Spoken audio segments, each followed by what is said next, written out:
mais um episódio do nosso podcast Você Pode Ser. Eu, Roberta Gimenez e Dani Santos, com uma convidada mais do que especial, que já está aqui conosco pela segunda vez, sempre trazendo temas pertinentes que despertam a nossa curiosidade e a nossa mente. Maísa Leão.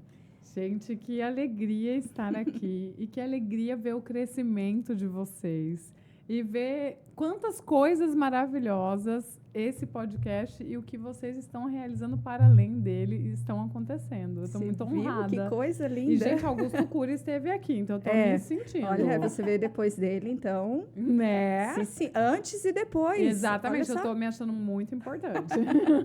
Se sinta mesmo, ainda mais um momento tão especial. Sendo a nossa convidada pela segunda vez e vindo até a nossa casa. Primeira vez a gente foi até você. Sim. E hoje você está aqui com a gente por um motivo muito lindo, né? Você tem viajado bastante, disseminado muito do seu conhecimento, o motivo pelo qual você busca difundir a sua causa. E estamos aqui num dia muito lindo, fazendo uma exposição de artes que você veio conhecer. E aproveitando esse momento para bater um papo, né? E receber ela em casa. E a Roberta Puérpera, tá, gente? Arrasando, maravilhosa. Sim, linda sempre. Eu a vi, assim, quase indo para a maternidade e agora ela já está linda e plena aí. Sim, já está pronta para outra. Então, pronta para outra. Maravilhosa. Maísa, seja sempre muito bem-vinda. Nós estamos admirados com o seu trabalho. Eu e a Dani temos te acompanhado muito. A gente vê o seu engajamento com essa questão de inclusão social, né? Tanto do neuroatípico quanto de tantas outras situações que excluem muitas vezes o ser humano do rol de onde ele pode e deve pertencer. Realmente, segurança das mulheres e tantas outras vertentes, né? Sim. E nós estamos encantadas e somos sua fã. E nós gostaríamos de saber hoje, aprofundando mais a nossa entrevista, comparado ao nosso primeiro podcast. Quem ainda não viu, assista, né, o nosso primeiro episódio com a Maísa Leão. Nós gostaríamos de saber de você, Maísa. Quem é a Maísa nos bastidores de tudo isso? Olha, tem um misto de tantas emoções, porque... Eu penso que quando a gente começa um projeto, igual quando vocês começaram o podcast, né, essa exposição de arte que a gente está vendo aqui hoje, a gente tem uma expectativa e a gente é uma pessoa. E quando você vive o processo, principalmente esse processo de inclusão, esse processo de olhar para pessoas que não são vistas, de olhar para uma parcela da sociedade, para um lado da sociedade que muitas vezes tem gente que nunca vai ter a oportunidade de conhecer, eu posso dizer que eu sou outra pessoa. Não que eu tenha perdido a minha essência, não que eu tenha deixado de ser quem me conheceu lá na adolescência, é a mesma Maísa, mas parece que tinha um mundo que eu não vivia nele. E se eu não vivesse nesse mundo, eu não teria a oportunidade de desenvolver a sensibilidade que eu pude desenvolver, a gratidão pela vida, a ressignificação das pequenas coisas, né? Hoje eu, assim, levantar, respirar, conseguir me locomover, conseguir vir aqui encontrar vocês, conseguir fazer coisas pequenas, pegar esse copo na mão, sabe? A gente vai conhecendo pessoas que precisam fazer um esforço sobre-humano para fazer o básico e que são extremamente felizes e que, quando têm oportunidade, são capazes de transcender. Então, eu te digo que hoje eu sou uma pessoa, no mínimo, mais grata. Que bacana. E foi... percebendo isso que a gente se motivou a te convidar de volta. Até estávamos com os desafios de tempo e eu falei para a Roberta, vamos fazer. Ela, não podemos perder a oportunidade.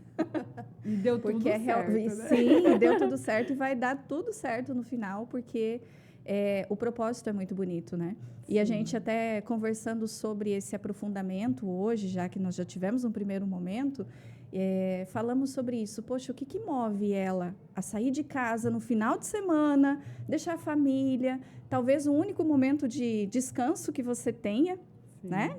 Que geralmente a gente se dispõe no final de semana para estar aí nessa causa tão necessária e tão bonita. Então, a gente vê tanto propósito nisso.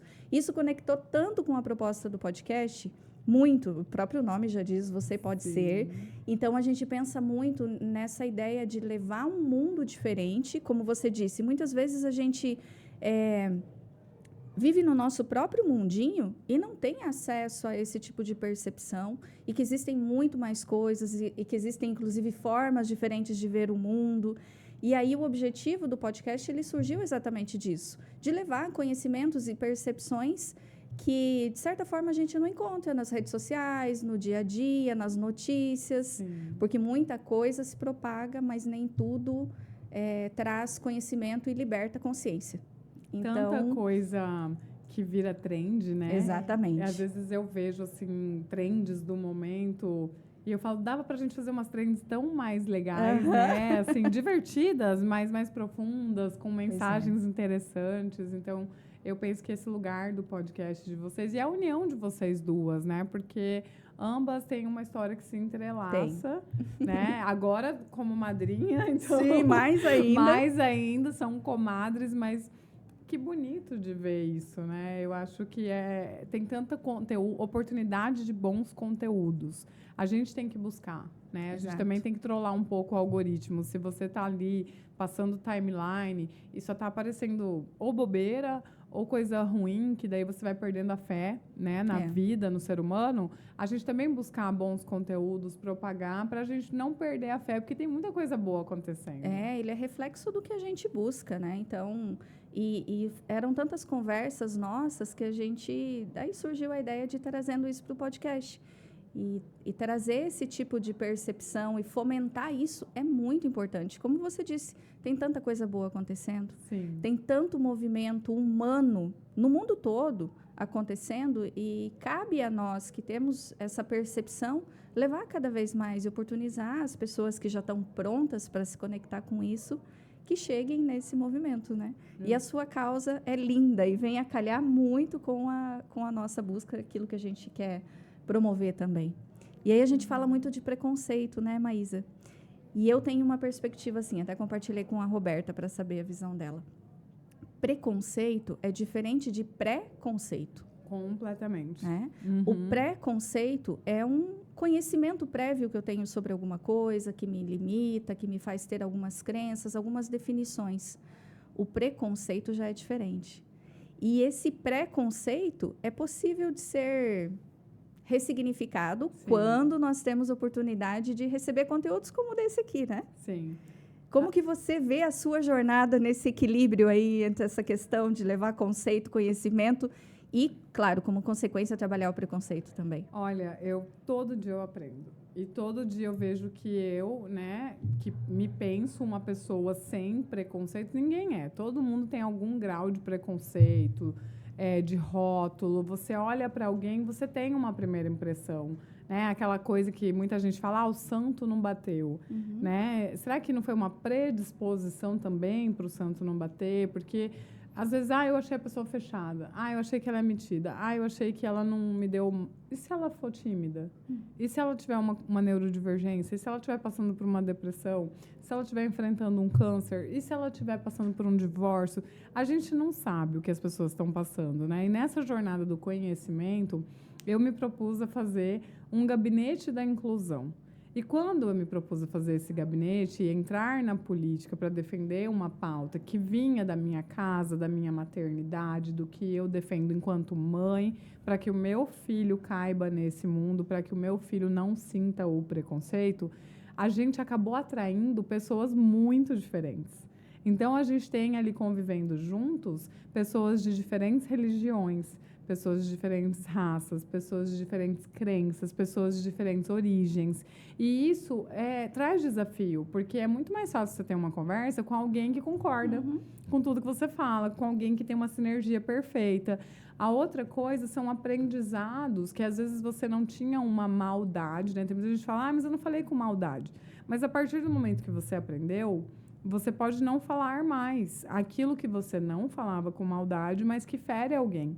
A gente fez um curso ontem no gabinete de Libras, mais um. Eu quero ser fluente, ainda não sou. Eu compreendo bastante, falo bem, né? Assim, não vou passar fome, mas eu quero ser fluente. E a minha equipe aprendeu um conceito muito interessante que eu já aprendi há algum tempo, que é o conceito do mudo. Não existe pessoa muda.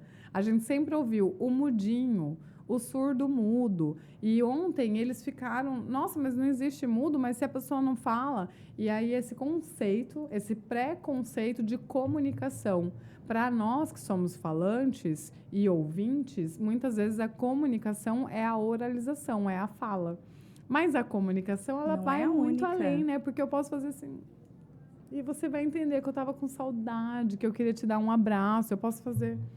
E a pessoa vai entender que sai de perto de mim. Então, a comunicação, ela está na expressão facial, nos gestos. A comunicação é muito para além da oralização. Então, as pessoas surdas, elas não são mudas, porque elas comunicam, elas podem não oralizar.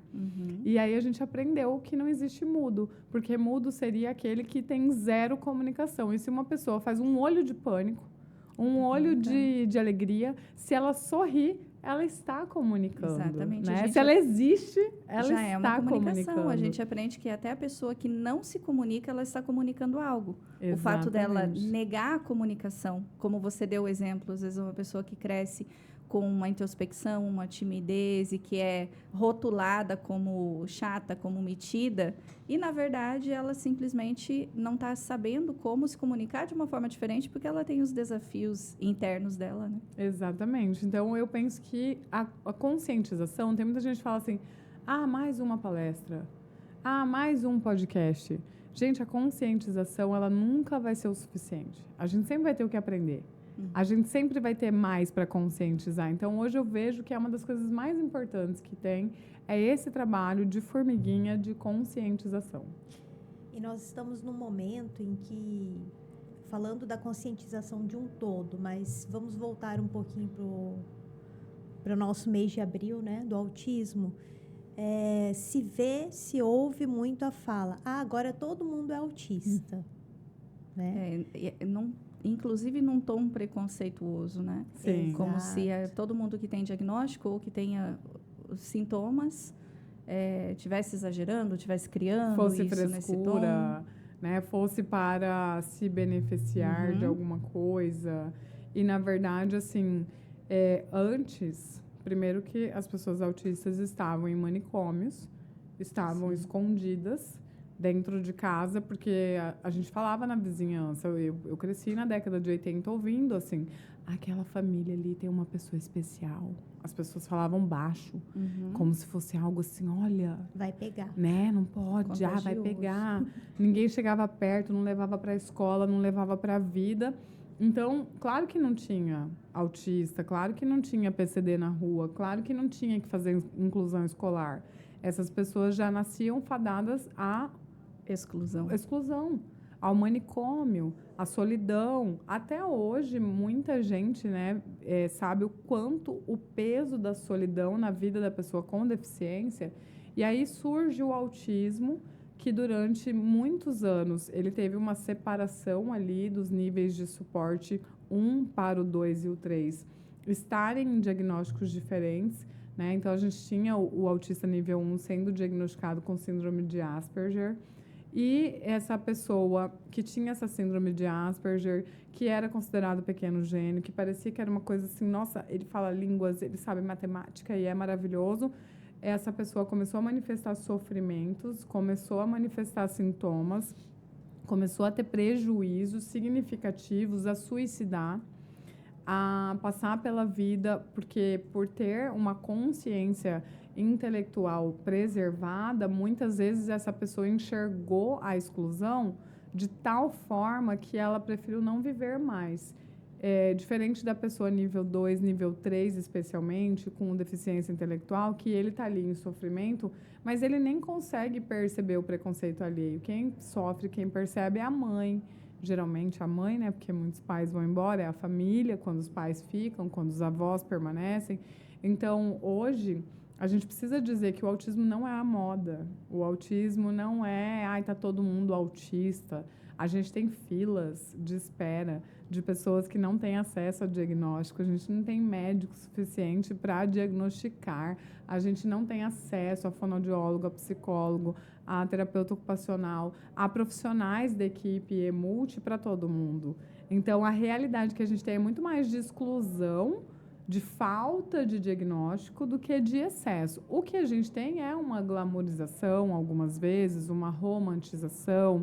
A internet tem um lado bom e um lado ruim, que a gente estava falando, né? Então, às vezes, você vê só os pequenos gênios, né? Só sobe no palco aquele que tem destaque e o autista que está em sofrimento, o autista que tem muitos comprometimentos, ele acaba sendo invisibilizado, ou mesmo aquele que, às vezes, está num palco recebendo um prêmio, em outras áreas da vida, ele está sofrendo profundamente, mas não é dado espaço para que ele compartilhe. Então, você julgar o autismo é uma grande prova de preconceito e não preconceito, porque hoje, se você quiser, você dá um Google ali, né? Você se informa e você vai saber que você está falando besteira. Isso significa que não foi o número de autistas que aumentou. Nós temos hoje, pelo conhecimento, acesso ao conhecimento, mais percepção. Exato. Esse foi o meu caso. Eu tinha vários problemas que eram consequência do desconhecimento. Exato. E aí, inclusive, convivendo com a Sara e o Léo e convivendo na Estímulos, eu acho que eu já senti ali uma relação, alguma coisa conectava. Tem alguma coisa aqui que eu estou entendendo. Familiar. Está encaixando. Uhum. Eu comecei a suspeitar. E aí, a suspeita me levou ao diagnóstico. Então, essa parte leva a gente à percepção, né? Conta pra gente, assim, teve algum momento de sofrimento, assim, o que te machucou nesse processo, antes de você saber? Porque hoje você compreende, você tem um laudo que te explica muita coisa diferente que você sente. Teve algum momento que você falou, gente, eu não pertenço?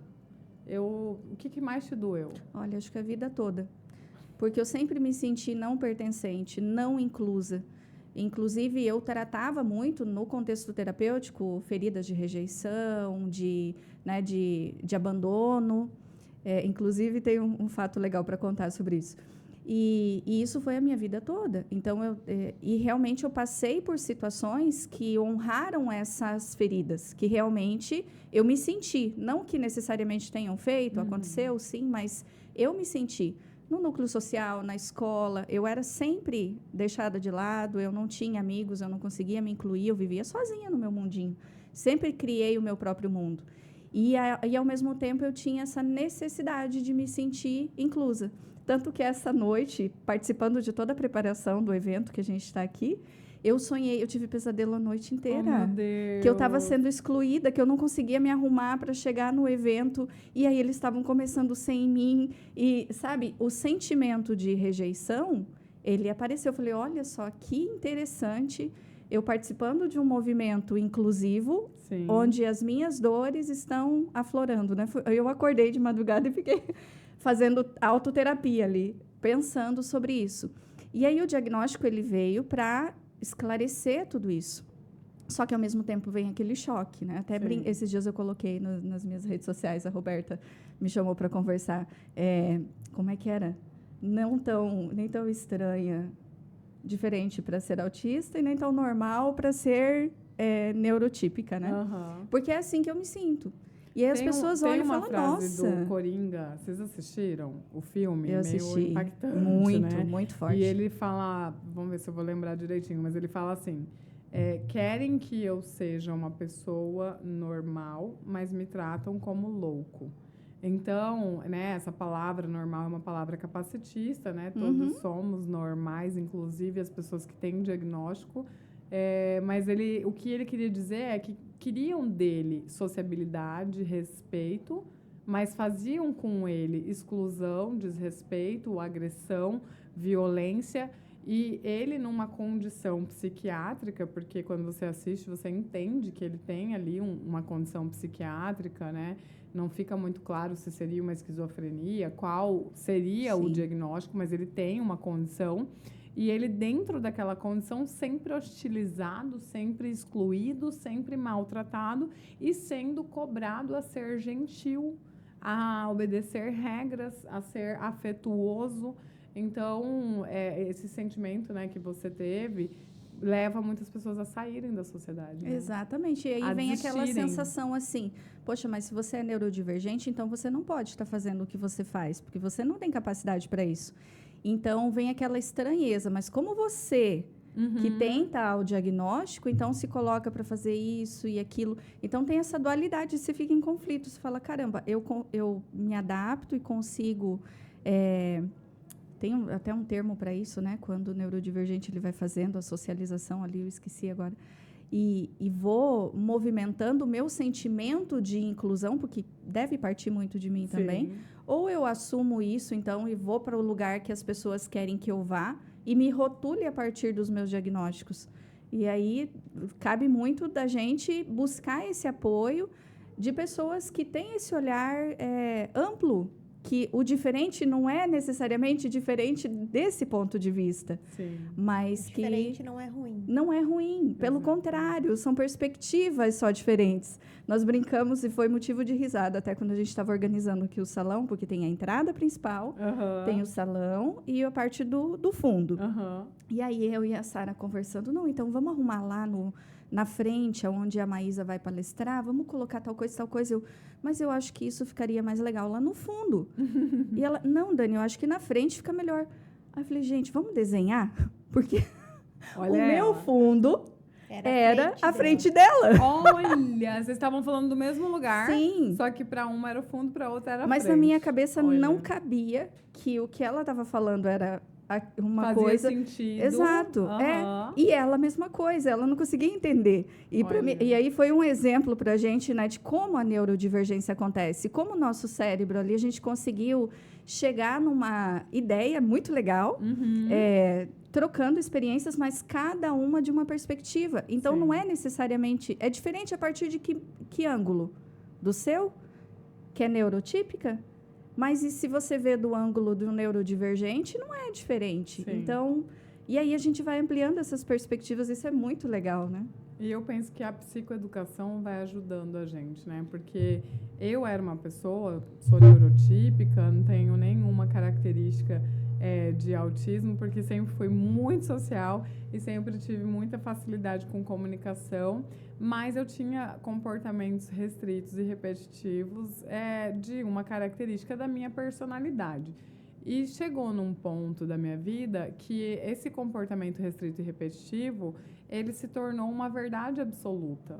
E aí que mora o problema, porque a gente vive numa sociedade de pessoas que têm certezas absolutas da sua verdade. Então, a pessoa fala assim, eu vivo a minha verdade, eu estou sendo transparente. E quem disse que a sua verdade é a verdade? Será que a sua verdade, se a gente for desenhar, de repente ela não é muito parecida com a verdade do outro, porém você não está ouvindo, você está falando excessivamente e você não está respirando, e você não está permitindo que o outro mostre a verdade dele, e de repente vocês encontram ali uma confluência e você flexibiliza. Então, quando eu fui para a terapia, quando eu fui fazer psicoeducação, quando eu fui entender que não precisava que as coisas fossem sempre do jeito que eu planejei, como eu planejei exatamente, e que a vida ficaria muito difícil para mim, inclusive, e para os meus,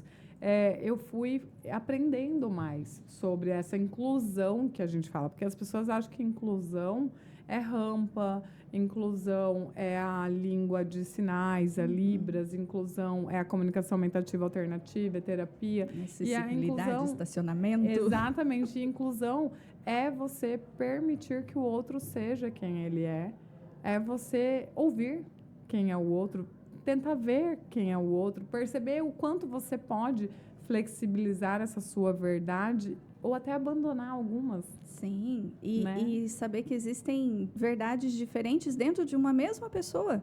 Sim. Hoje eu consigo me identificar com isso. E a Roberta, que convive comigo, ela percebe quantas personalidades às vezes se misturam, né?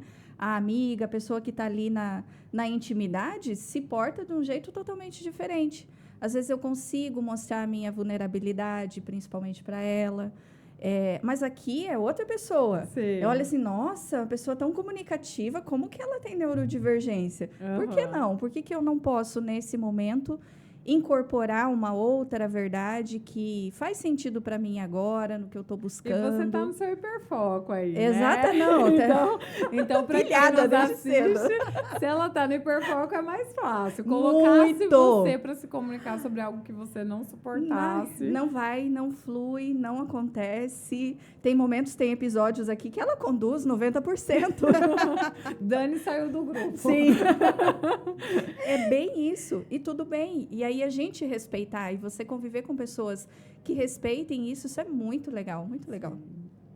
Viu, amiga? Vi. Ela te ama, Roberta. Ela acabou de fazer a declaração de amor. Agora eu vou diminuir o meu hiperfoco, tá? Vou respirar, vou acalmar. Vou deixar você falar. A parte mais gostosa disso tudo é saber que, independente das neurodivergências, existe um ser humano. E esse ser humano, ele traz um contexto de amor, de compaixão, sensibilidade com as outras pessoas e também no contexto de auxiliar o ser humano a ser mais ser humano.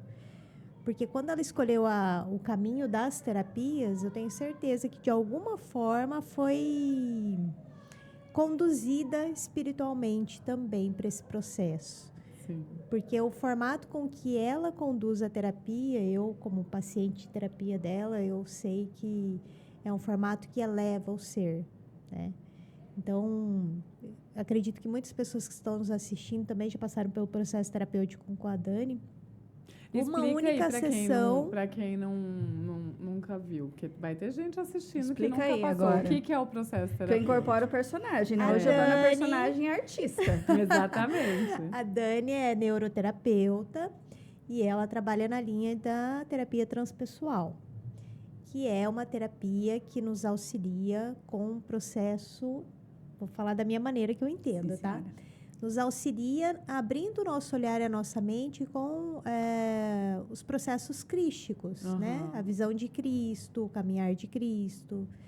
Então, a forma com que ela conduz, usando a terapia transpessoal e mais outras ferramentas que vêm das diversas bagagens que ela tem, faz com que se abra algo muito poderoso dentro da mente. E com uma única sessão, você já sai de lá refletindo por muitos e muitos anos. Isso que aconteceu comigo. Que legal, né? Então, eu conheci ela através da terapia.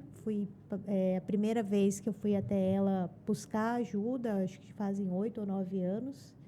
E eu lembro de perguntas assim muito pontuais que ela fez e que me levaram à reflexão e que me levam à reflexão até hoje, em alguns momentos Dani, quando você eu atende à travo. distância? Sim. Gente, ela atende à distância, online. Achei super interessante E realmente isso. é interessante porque, falando de mim enquanto terapeuta, não costumo fazer isso, ó, mas parece que é outra pessoa, é outro eu que tem uma percepção totalmente diferente, que deixa os desafios e as limitações e assume uma perspectiva e um olhar para o ser humano muito mais ampliado, né? E eu venho da área de desenvolvimento humano, Sim. do coach, já há quase 15 anos. Então, quando eu busquei a terapia, eu já tinha uma boa bagagem Você já dentro tinha de feito mim. outras terapias? Já. Porque, às vezes, a gente que trabalha com autodesenvolvimento, a gente aplica para o outro, né? E muitas vezes se negligencia. Você já vinha num processo terapêutico? Já vinha. Terapia cognitiva comportamental, que eu gosto bastante. Na linha da psicanálise, né? Que é para autoanálise. Mas a terapia transpessoal, ela acendeu uma chama no meu coração. Tanto que depois, passados uns anos, a gente fez muita amizade. A Dani me convidou para ir num curso, né? De terapia transpessoal.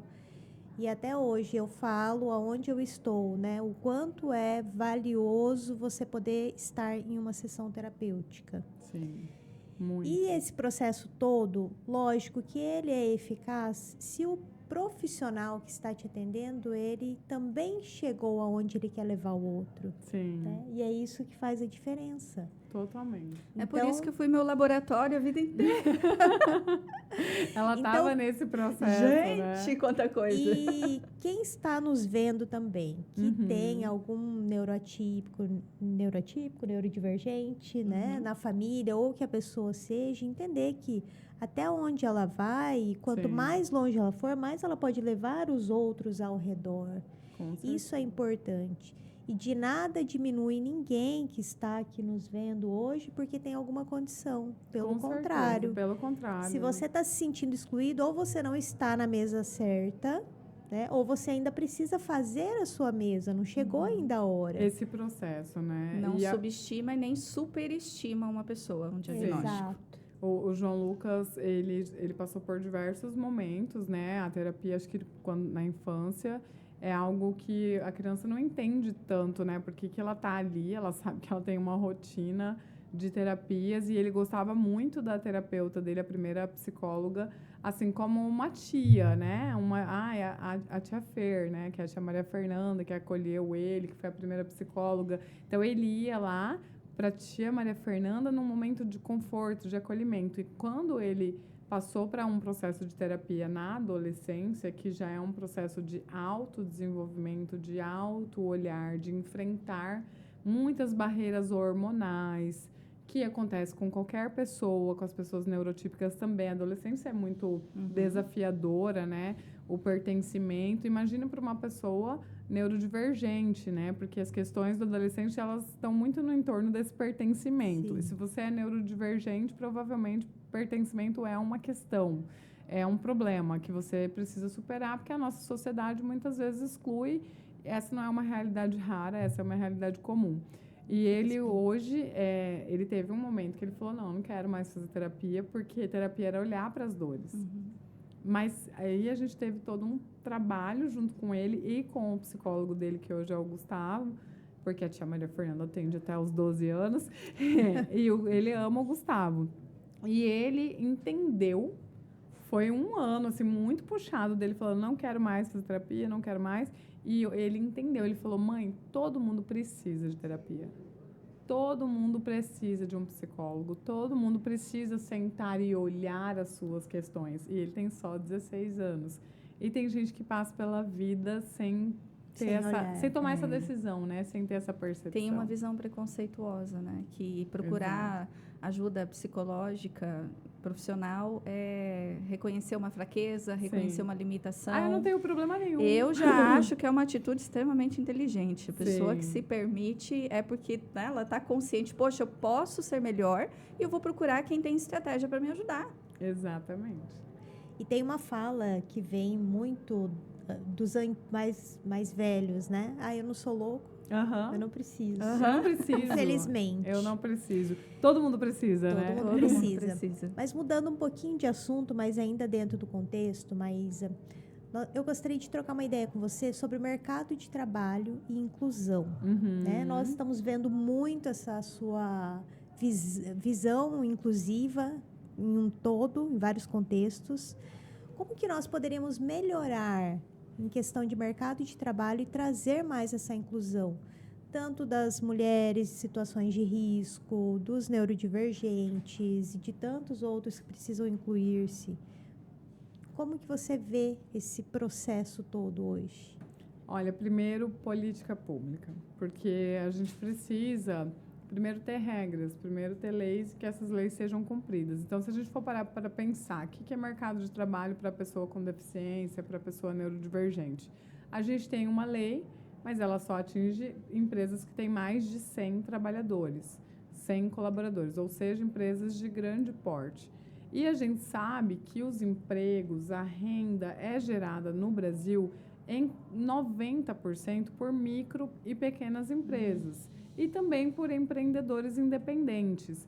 Então, a gente precisa levar para dentro do Sebrae, a gente precisa levar para dentro das formações empreendedoras que são disponibilizadas por municípios, por governos, esse tema, né? A gente precisa fazer com que a empregabilidade seja debatida dentro de pequenas empresas, microempresas e empreendedores individuais.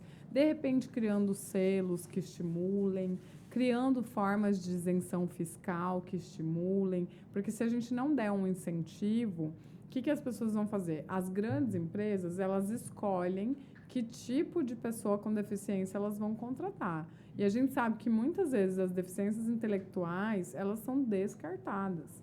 porque vai exigir uma adaptação maior, né? Muitas vezes você tem uma pessoa ali contratada que ela tem uma deficiência intelectual, uma limitação, ou ela tem, por exemplo, uma epilepsia, ou ela tem o próprio autismo, né? Vamos dizer, mas é uma pessoa difícil de lidar. Mas o que é a inclusão? O que é esse difícil de lidar? O autista também é uma pessoa que cumpre bem regras, né? Essas regras precisam só ser mais claras. Ele é uma pessoa de rotina. Ele gosta, né? Ele tem comportamentos repetitivos. Então, como é que a gente pode colocar dentro do mercado de trabalho essa pessoa para fazer coisas com previsibilidade, com adaptações, né, que sejam pertinentes? E eu acho que tem que começar pelo poder público. Então, a gente exige muitas vezes do privado. As empresas têm que incluir, a sociedade tem que incluir, a escola tem que incluir, mas a escola pública inclui, o emprego público inclui. A gente está conseguindo fazer sistemas para que essas pessoas possam trabalhar. Então, no caso das mulheres vítimas de violência, como que essa mãe sai de casa? Como que ela sai de perto do agressor? A gente tem uma casa de passagem, a gente tem um auxílio aluguel bacana, a gente tem um fomento empreendedor para ela abrir uma empresa, começar a faturar, protegida, fazer uma transição, de repente mudar de cidade. Então, se a gente criar programas e a gente começar a chamar o poder privado para atuar junto com o poder público, a gente vai mudar. Se a gente não fizer, a gente vai continuar só excluindo. Então, você já tem uma tarefa aí, ó. Porque a Roberta tem uma empresa pequena e já acolheu um neurodivergente e está fazendo um trabalho incrível, inclusive é meu filho. Ah, que lindo! Então, eu estou vendo, né, os resultados, mas realmente o que você falou é muito importante, porque cria-se a ideia do desafio, que é difícil de lidar, e é muito interessante. A Roberta me dá alguns feedbacks sobre comportamento, ela tem a percepção do que pode ser ajustado, do que pode melhorar no trato com ele para que ele renda mais. Perfeito. Isso está sendo maravilhoso. Então, isso que você está falando, ela está vivendo na prática. Na prática, muito bem. Mas o meu sonho é idealizar isso para várias empresas. Se cada empresa desse município aqui pudesse adotar um neurodivergente ou uma mulher numa situação de risco, dar o emprego, fazer um checklist do que precisa ser feito em um dia de trabalho, de que maneira executar aquele trabalho, eu acredito que tudo fluiria melhor. A gente pode criar, por exemplo, os selos, né? Eu falo muito para as pessoas, você tem a escolha de comprar de quem te representa.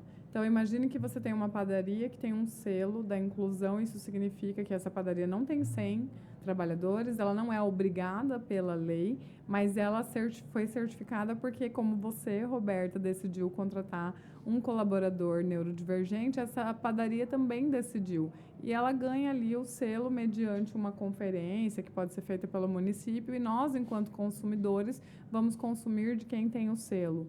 É uma forma da gente, enquanto sociedade, fazer essa mudança, essa virada de chave. A gente tem que valorizar quem nos valoriza e a gente tem que valorizar aqueles que contribuem.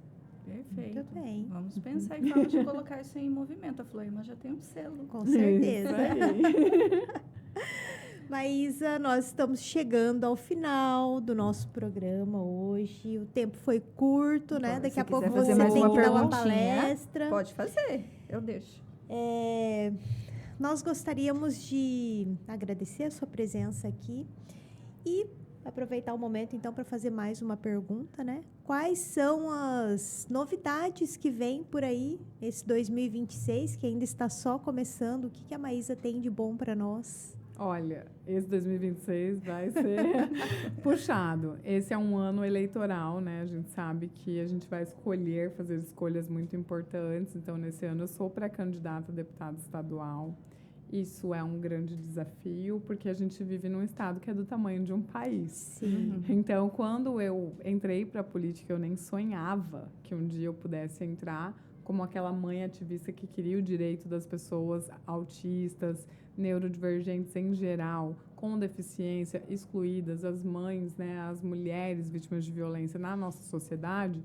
Eu estava em Cuiabá, na minha cidade natal, no meu bairro. O mais distante que eu andava era alguns quilômetros. E eu tomei essa decisão com a minha família há algum tempo, E primeiro eu fui percorrer o estado de Mato Grosso, para que eu pudesse entender as vulnerabilidades. E a gente pode dizer que a gente tem vários Mato Grossos dentro de Mato Grosso, porque é muito diferente. Você vem para a região norte, é toda uma forma cultural e de estrutura de existir. E mesmo aqui, uma cidade para outra, a diferença é muito grande.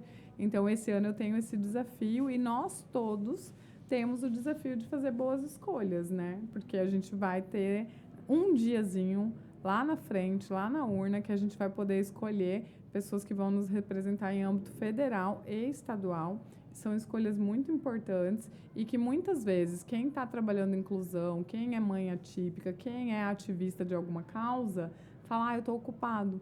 Eu estou aqui lidando com tantos problemas, com tantas dores e eu não vou olhar para isso, eu não acredito nisso. Então, o grande desafio esse ano, o meu, é continuar sendo essa ativista e continuar fazendo o meu trabalho, não só em Cuiabá, como no estado todo, mas também tentar conquistar esse espaço político, para que nesse espaço político eu possa ser voz de mudança para 142 municípios e não só apenas um.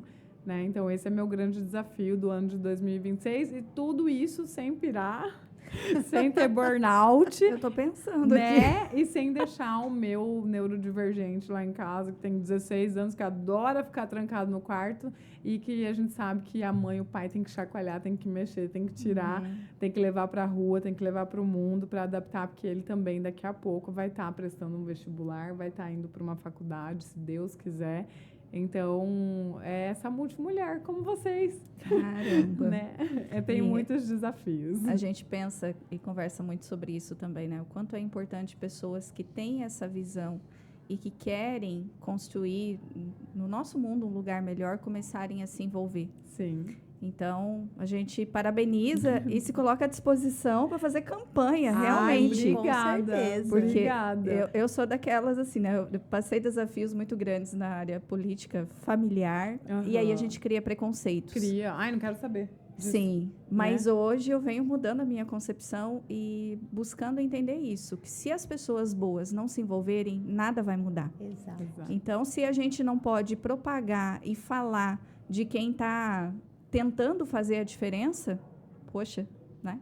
Aí não tem sentido ter um programa como esse, ter um espaço em rede social, se a gente não está aí para propagar coisas que realmente vão fazer o bem, né? A política buscando a essência real dela, que ela foi deturpada. Foi. Mas tem essencialmente... gente que fala assim, política, Deus me livre. Somos seres políticos, porque a política é o debate, é a vida em sociedade, é a socialização, é tudo isso, né? Nós que a gente falou aqui. Somos por natureza políticos. E se a gente entende que você está se colocando num papel que vai nos representar, você está servindo a nós, não é uma questão de status ou de poder ou financeiro, nem nada disso. A gente sabe que isso é o mínimo, né? Sim, com certeza. Dentro desse desafio.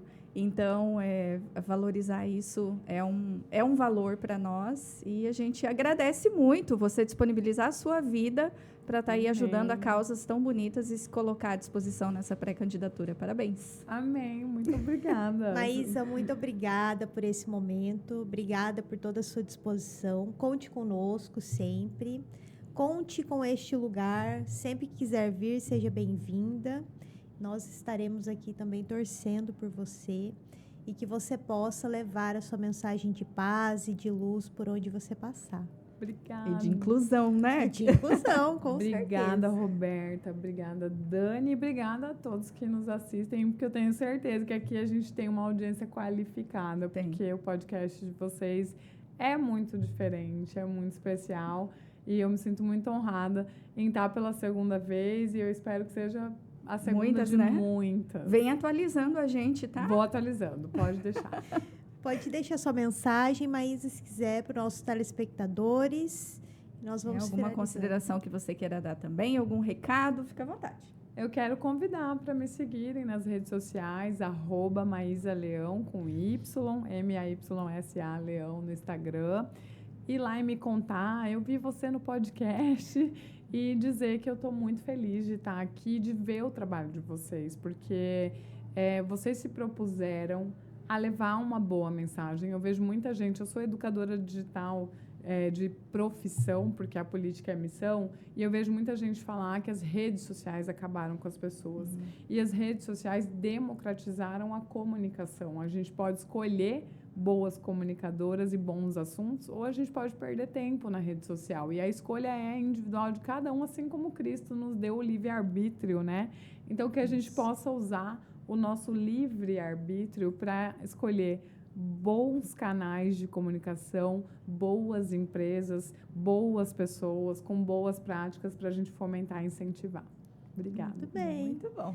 Esse foi o nosso episódio do Você Pode Ser, aqui onde você não é só o telespectador, mas também o protagonista.